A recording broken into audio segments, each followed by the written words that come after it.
প্রত্যেকের বাড়িতে একটা জায়গা আছে নির্দিষ্ট, ওই জায়গায় গিয়ে বললেই হবে, সকলের বাড়িতে আওয়াজ পৌঁছায় যাবে।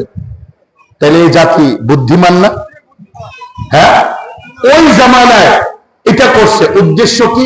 আল্লাহ যদি আযাব গজব দেয়, যে আগে দেখবি দৌড়ায়া তোর বাড়ির এই জায়গায় গিয়া চিৎকার করে বলবি, আল্লাহ আযাব দিয়ে রেখে রে। বাস, আমরা সবাই প্রত্যেকে নিজেদেরকে কি করব? সেভ করব, বাঁচায় ফেলব।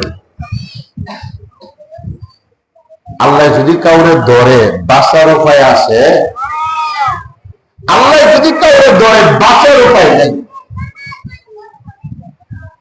আল্লাহ পাক রব্বুল আলামিন ফেরেশতাকে বললেন, কওমে সমুদ বড় বুদ্ধিমান, আমি আল্লাহ তাদেরকে বিবেক দিয়েছি, বুদ্ধি দিয়েছি, তাদেরকে আমি শব্দ সাউন্ড ব্যবহার করার একটা কৌশল শিখিয়ে দিয়েছি। তারা যদি এটা আমি আল্লাহর নির্দেশিত পথে ব্যবহার করত, তাহলে এটার উসিলায় তারা আমি আল্লাহর পক্ষ থেকে আরো অফুরন্ত নিয়ামত পাইতো। কিন্তু তারা এটাকে ব্যবহার করেছে আমি আল্লাহর নাফরমানি করে।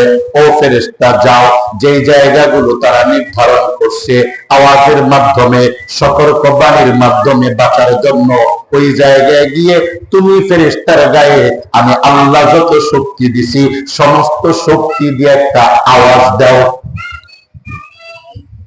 ফেরেশতার শক্তি তো আমাদের চাইতে অনেক কম না?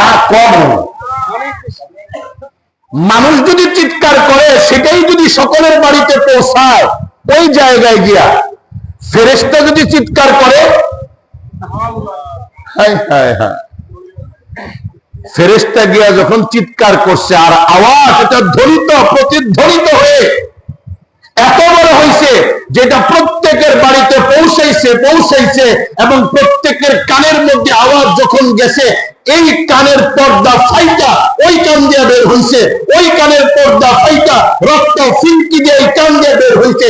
কওমে সামুদের একজন মানুষ আল্লাহ তাআলার এই আযাব আর গজব থেকে বাঁচতে পারে না।